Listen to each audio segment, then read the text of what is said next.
Hey, good morning to those of you out there on the West Coast. Good afternoon to those of you here on the East Coast with me. I'm excited to get started in today's training in just a second.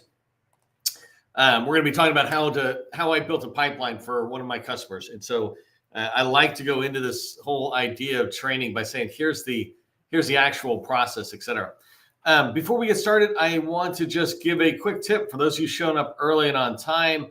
I shared out a post earlier today, and if you haven't seen it, you might want to check it out. But basically, the tip is around how to use an org chart, or how I use an org chart to begin my push into the federal space. And the idea is when you're going in and you're finding an org chart, like today I found PEO Enterprise. This is the organization that basically does the enterprise IT for the Army. I'm able to go in there and I'm able to look at the programs, the projects, and the products to see what's going on. And you can do that exact same thing, right? As you move forward. But I then am able to use, because it's an org chart, I can find the people, I can follow them on LinkedIn, I can begin to learn about them. And that's how I build relationships. I don't just find people's names and then reach out. I do a slow walk. I'll spend a couple of weeks, a month, because I'm not trying to go. It's not relationship building if I need something today, right? But I want to serve the Army for the next decade or 2 decades. I can take a month or two to build relationships on the outside with people, learn about them, engage in what's important to them, and then I can go, hey, maybe we can get a meeting. And so it's just a tip for you to check that out. Bill Pratt did a good post here just on chat a minute ago, and I'm going to stop looking at chat in a second. But if you're open to connections, connect. This is your network. It's not just training, right? I, of course, do training. But my favorite part about this, and when we go live, is because people can come into the chat and engage each other, share a little bit about your company, a little bit, 2 or 3 words that say what your company does. Anything more than that, I just won't even read it. It's just too much. Also, maybe you tell us what city you're in. Are you a woman-owned small business, et cetera? Things like that begin to give us a little start to a relationship. Okay, we got 2 minutes in, and I got my tips shared for those of you who are early and on time. But now let's get rocking and rolling on the training. Today, I want to be talking to you about how I built an $80 million pipeline. I wrote in less than a week, and it was really because I didn't want to scare anybody. But literally, I can build an $80 million pipeline within a day. When I have a particular, and I'll talk about how I do it in a minute. But when I know what I'm doing, what I'm selling, right? It's not that hard for me to build a pipeline. And that's what I hope to show you. It might take you longer, right? But if it takes you a week to build an $80 million pipeline, that's basically your pipeline for the year. And then if new opportunities pop along, that's great. You can hear about them and put them in. But you know that you have proactively filled your pipeline in. For example, for 2026 revenue, that's what the sales that we're doing right now. We're in April, right? Almost in May.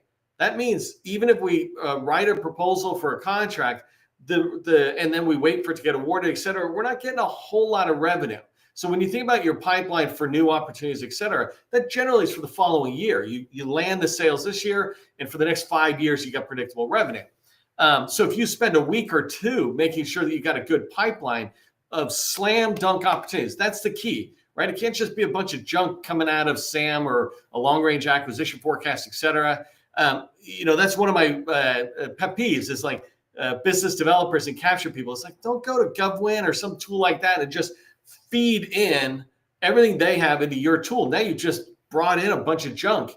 Instead, if you're going to go to SAM and see all these opportunities, take the time to read them. And I'll show you, again, a process that I follow that you can follow as well, or you can tweak it to make it your own. But when you have a federal pipeline filled with these slam dunk opportunities, you're going to guarantee your success. If you don't have it, it's guaranteed that you will not have the success. That's why I'm saying it's vital for you to have a pipeline filled with opportunities that you look at and you go, wow, we can win those. We can easily knock out the work, right? Not maybe we could do it. Absolutely, we can do it. The second thing I put here is when it's populated with opportunities you can win, that makes everything you do easier. There's this great book out there called The One Thing. And inside The One Thing, this guy, and I wish I knew his name, I always forget names, but this author, he says, the primary question you want to ask yourself is, what's the one thing I can do that if I do it, it will make everything else easier or unnecessary? What's the one thing I can do that if I do it, it'll make everything else easier or unnecessary? and I submit a pipeline populated with slam dunk opportunities you can win, is the one thing that you could do that will make your entire year easier. It'll make your sales process easier. It'll make it easier for you to write proposals because we're all aligned to what you're really good at. It'll make it good to finding teammates. It'll make it good for building relationships, etc. It's going to make all of your activities easier. And that's why I want to do today's training on how I'm building sales pipelines. This is just one of many trainings that I do out there on the sales pipeline. I've done 100 of them in the last couple of years, 2-3 years, that you can go watch and learn about it. And so this is just one more way of teaching you how I touch on the pipeline. I'm going to break today's training up into 3 sections. First thing is I'm going to talk about how did I set this $80 million pipeline goal? Why that number? I think it's really important for you to see the breakdown I did. The second thing is I want to show you my process for how I do a little preparation. It doesn't take a lot of time. And it's a pretty minimal checklist of things to do, but it's what I do before I start looking for opportunities. That'll be the third bullet I'm going to cover, is how I searched for the opportunities. I want to show you how I searched for them and how I began to look at it. A different day, because I know I'm just going to run out of time, a different day I will show you the opportunities in a pipeline so that you can see it and you can see how I kind of manage them. And all that kind of activity later. But right now, I'll keep the pipeline in the spreadsheet that I'm going to show you today. So that's what we're going to do. If you like this, if that's what you're here for today, put pipelines rock in the chat. Pipelines rock. It shows people we got energy. Let's bring energy into Friday. It's the best day of the week. Wow, says today. All right, if you don't know who I am, my name is Neil McDonald. I am the president of the GovCon Chamber of Commerce. I'm co-founder of GovCon in a Box, which is an awesome tool you got to go check out, and I'll talk about in a second. And I want to welcome you to my federal sales training, where I provide tips for success in the federal market. I spent 20 years in the federal market as a small business owner myself after I got out of the Army. And since 2018, I've been teaching people like you that government contracting is not a secret. It's just a process. When we follow a process A to Z, we have repeatable, predictable results. And this is what I want for you. And this is why I keep coming back over and over again. If you're on YouTube like Barbarossa there, or Twitter, or whatever it's called now, right? Come over to LinkedIn and connect with us on LinkedIn. Reach out to me. You can just click the follow button, or you can connect with me. If you choose to connect with me, it sends me a notification. Make sure you actually say something like, "Hey, I saw your training. I'd love to connect." That's more than enough. I tend not to connect with people who are don't show their face or don't send me a message that says, "This is." Why we should connect, right? I'm not uppity. I want to keep my connection list pretty tight to the federal market, just so I see more federal market stuff. I can see you better, et cetera. Anyways, make sure you also subscribe to the Government Contracting Success newsletter. This is my newsletter on all things federal sales. And this includes research. It's not just sales tips, which I also provide, but also research and understanding different agencies. I share that out. Yes, the most recent episode is on Air Force Artificial Intelligence and the direction they're going. So subscribe to that if you haven't already, and join 24,000 other people who are doing that. I want to congratulate pretty quickly. Let me minimize myself. Congratulate the people in the 100 Club. If you're in the 100 Club, put that into the chat. Tell people what number you are. But the 100 Club is something we do in GovCon in a Box. It's absolutely free, and it's designed to tell you on a score of 1 to 100, so the 100 Club, how visible are you to federal buyers in the federal buyer's own tools? So we go out and grab all the data and we bring it back, and we look at it as a small business profile, the same way a federal buyer would look at you, and we tell you what's wrong. I mean, not to beat you up, but just to help you get better. And so we provide you a score, and when you click on the score, you get to see guidance on what do you need to fix in the federal government's own tools to increase your visibility to those federal buyers. Again, that's all free. Check it out, govconinabox.com. And congratulations to all of our 100 Club members. Okay, let's get into the training. I got pretty much 21 minutes. I got a meeting at 12:30, so I'll be right on time ending. But let's start with why I set the goal for $80 million, right? And really, it starts with this $1 million goal. So I'm doing this exercise for a customer of mine. So we do retainer customers every month. And one of the customers has a pipeline. I said, "Oh, I'll pop in and help you build that pipeline." And my team is doing this, right? And so the company has a net new goal of $1 million next year. in the federal government on a particular set of work that they want. So anyways, that's the start. Think about it for yourself. When you go through today's training, this is not just observational. I'm hoping you write down, it's like, oh, what's my revenue goal? Is it 500,000? Is it $1 million? Is it 5 million? Doesn't matter. The exact same process I'm doing can work for companies of any size, right? It'll be a lot harder to find opportunities if you're a multi-billion-dollar company because you want bigger opportunities. But for most of us who are under $100 million, this process works phenomenally. Okay, so the first thing is, what's your revenue goal? For these guys today, my goal was 1 million. That's the amount of money I want annually added to my company. I call it ARR, annual recurring revenue, because if I have people who are billable, that's basically what they're doing, is billing every month, every year. And so that's annual recurring revenue. The second thing on why I set the goal at 80 million, and I'll show you on different slides, breaking this down more, but I have a typical period of performance of 5 years. So I have a $1 million revenue goal so I want to increase my annual revenue by 1 million. And my contracts, typically when I win them, when I land them, when I'm awarded the contracts, it's 5 years period of performance. We call it a base year plus 4 option years. So that one. Okay, so here's some assumptions that I put in place. If you don't have data, my assumptions are perfect for you. As you have more of your own data, then you will refine these assumptions for yourself. But for now, for this customer, the first assumption is that they win 1 out of every 4 opportunities that they go after. Every 4 proposals they submit, they win 1. And so that's a 25% win ratio.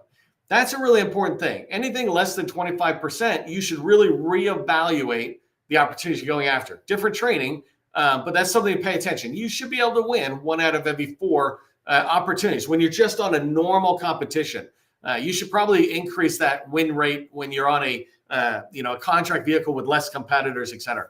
Okay, so that's the first assumption. Second assumption is the pipeline advancement rate is 50%. And what I mean by this, if you're familiar with sales pipelines, I'm not using a bunch of stages at the moment to keep it easy. I'm just saying you have an unqualified opportunity, you have a qualified. So qualified opportunities are these ones that your company has looked at and said, yeah, that is, we have validated that is a slam dunk opportunity. Good. So now it's in there. And what I say is 1 out of every 2 or 50% of these qualified opportunities that are in my pipeline will move forward to the stage I write a proposal and I submit it. Right. So that means if I have 8 opportunities, and imagine those 4 fingers are 8. If I had 8 opportunities, only 4 will move forward to a proposal. I will write those 4 proposals and I will win 1 contract. Theoretically, right? That's kind of the idea of the numbers. The second thing, so you see how it says pipeline advancement rate, I mean qualified opportunities. Right below that, it says opportunity lead advancement rate. And I was trying to use just simple words. I'm not trying to recoin the industry, but really what I mean by those 2 things are a qualified opportunity is 50% move forward rate and an unqualified opportunity. And what I mean by an unqualified opportunity are all the ones I'm about to show you. I'll tell you right now, I'm going to show you 500 of them, but I only really need 80 of them. And so when I get those 80 in, it's because I did enough research outside the pipeline and said those are good enough to go in the pipeline for me to then do real work on it. They become opportunity leads, or what I like to call unqualified opportunities. And my advancement rate is just 1 out of 2, right? For my own company, it's 80%, right? I won't put something in my pipeline. First off, it's really easy. My last company, let's say I did SharePoint, is very easy because I'm an engineer, I'm technical. I know the opportunity. I can look and I go, yep, that's us for sure. So that means qualified and unqualified opportunities going in. It's going to be less about reasons I can't go after it, more about reasons the government just cancels it or something. So anyways, those assumptions are really important as we go forward. And I think this next slide, I break down like how that looks. Yeah, so here I'm doing the same thing, but I'm doing it in numbers. And so remember those assumption rates. So my net revenue goal, my net new revenue goal, that means if I was making $5 million before, by the time I'm done this exercise, I want to be making $6 million a year. So net new $1 million. So that's my goal. Because I have a 5-year period of performance, I have a $5 million total contract value awarded goal. And what that means is my sales goal is $5 million. I'm hoping to land $5 million in business, and usually it's over a period of 5 years, and so it spreads out, right? That I'll talk about this more later, but that could be one contract for 5 million, or it could be a whole bunch of contracts that just add up to 5 million. It's all kind of the same thing when you think about total contract value.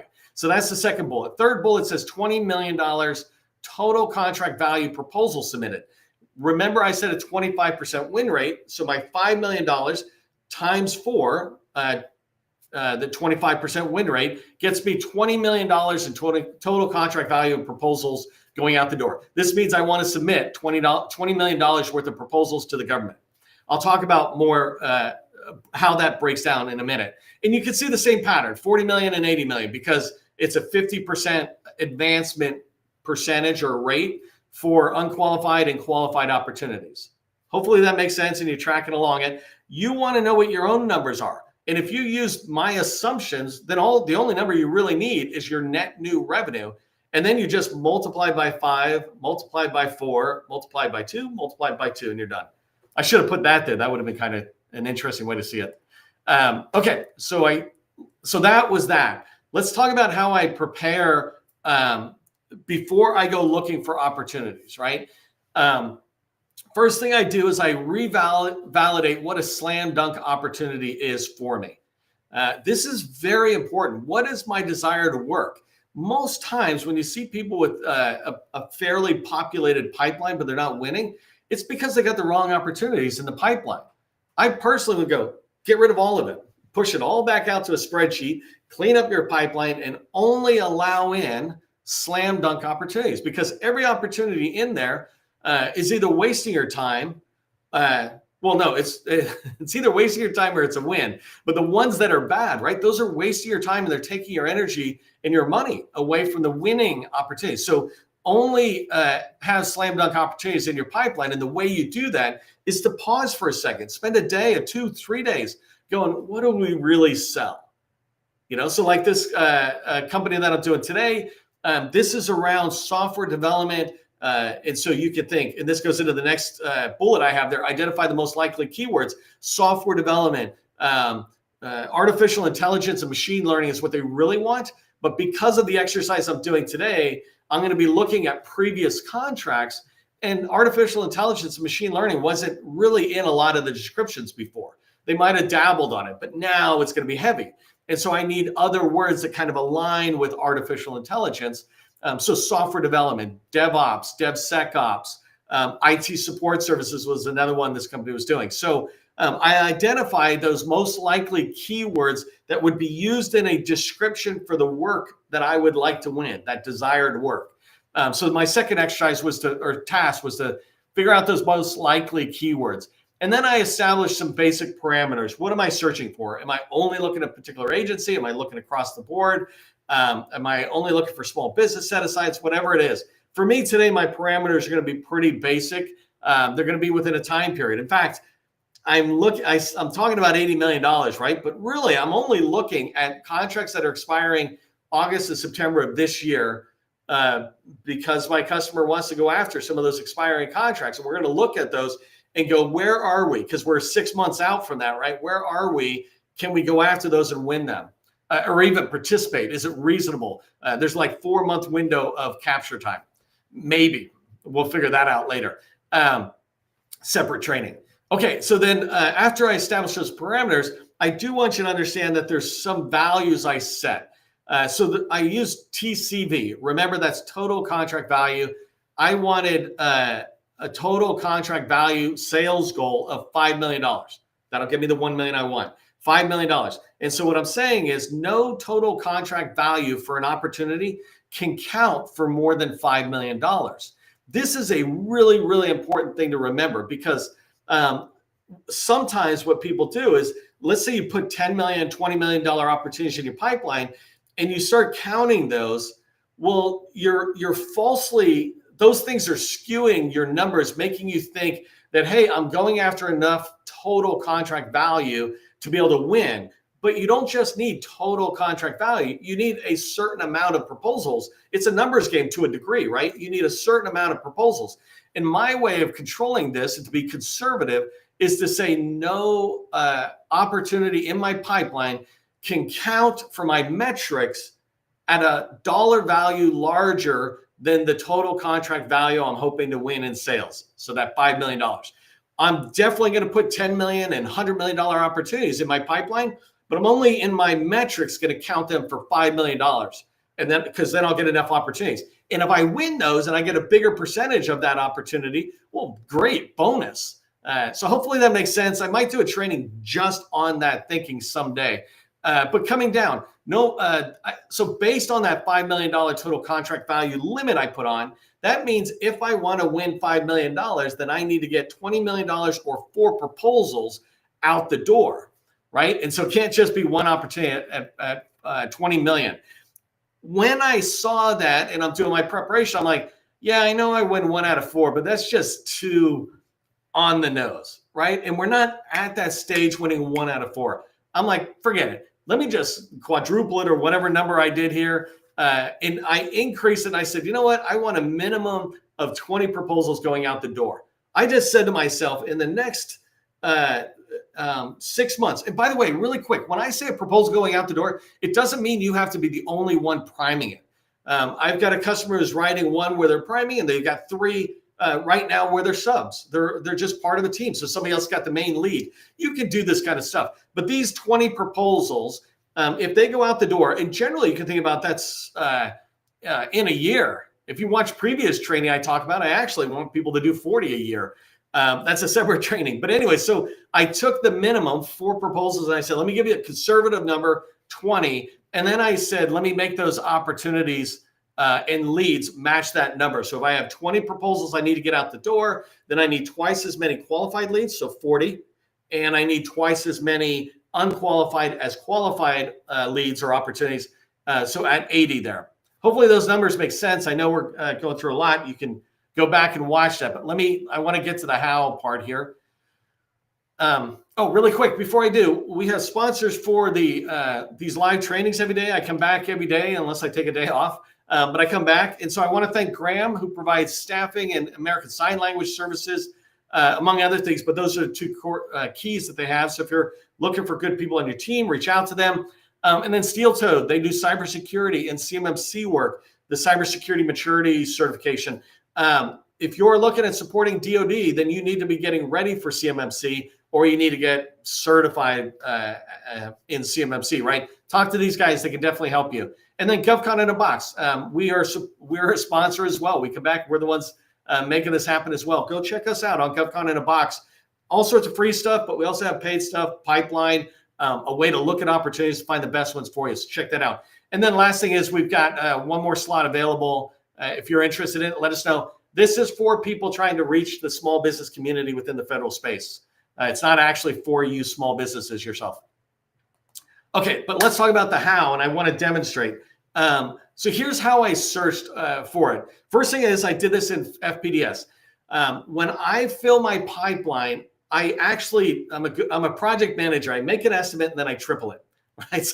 So I look at how much do I need? I need $80 million in my pipeline. Well, at the moment, I'm saying to myself, let me get $80 million of expiring contracts into my pipeline. Later, separate training, I will go look and identify new opportunities coming out. So new and expired begin to give me a pool. And those, again, can be prime contracts I'm on or subbing that I'm on. So I'm going to look at FPDS for these expiring contracts. I'm going to look at 2 main fields, expiring or the ultimate completion date.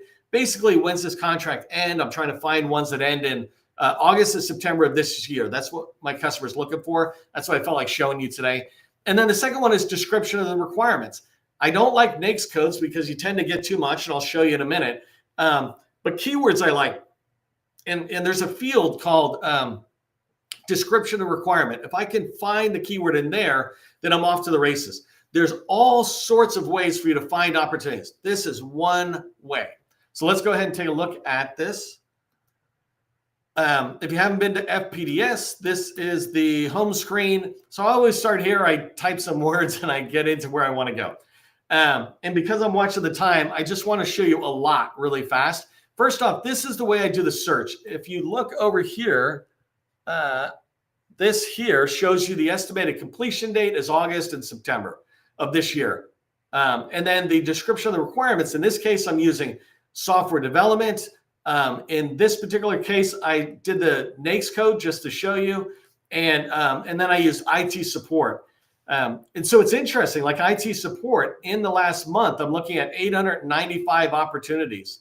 If I come over here to when I'm looking at 178 opportunities that are coming out of using a NAICS code, and then here, software development. And I can quickly go through this exercise. The reason I like this is, there's 294 opportunities.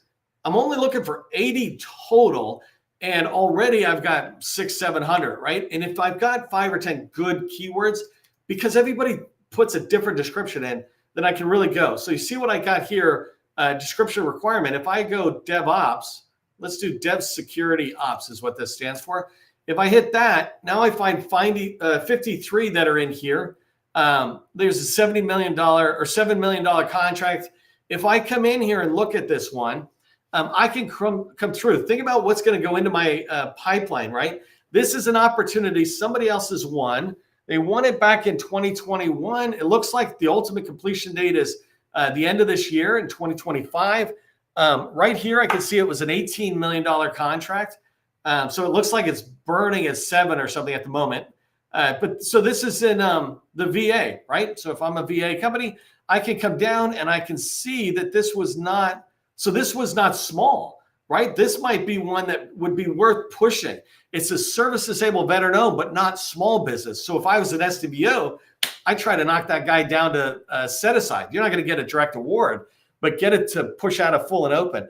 And then this is where I was coming, right? This is what my customer is looking for is the VA has DevSecOps. It operates and maintains capture tools. They've identified monitoring hardware, blah, blah, blah. This is exactly what they would be interested in. I'm not saying it will become a qualified opportunity, but it certainly could become a unqualified because it's looking really good.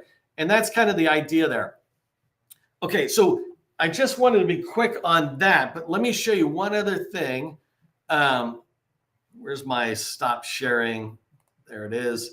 I'm going to stop sharing. I want to share one other screen that is, it shows you how I process this because there's so much time. But so I exported all that information out of FPDS and I brought it in here to Excel, right? And there's all sorts of fields and I've hidden a bunch of them, but really just pointing out a couple of things. First off, you can see I've got everybody's a name of a contracting officer. That's like a fantastic start to anything you're doing because now I know who to call.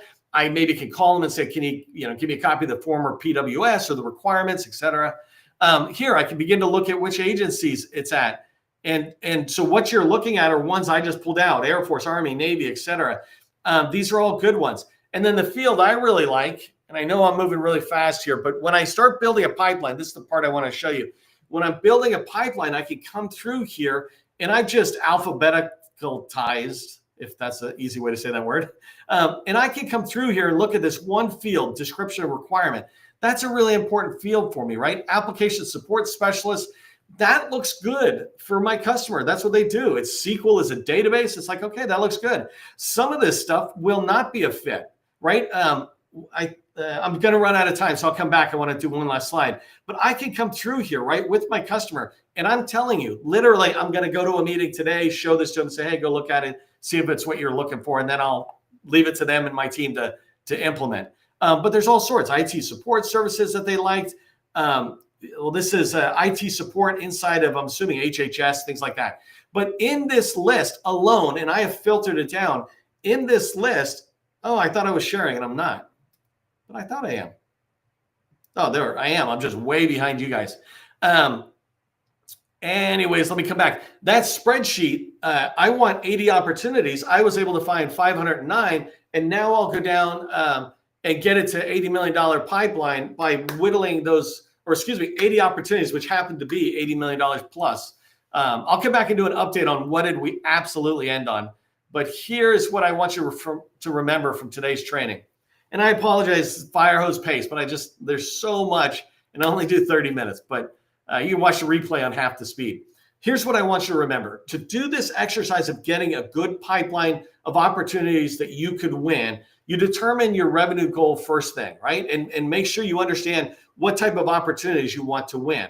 The second thing is search at FPDS for these what are called recompetes or expiring contracts. So they've been funded and awarded before. You don't have to do all that work. They already know they want to buy it. Theoretically, they're going to buy it again. And then the third thing is don't forget to add subcontracts in here. Don't just go after prime contracts. Do it like a 60-40 split, 40% priming, 60% subbing, and you will have a strong pipeline that will lead to your revenue goals. All right, I'm out of time.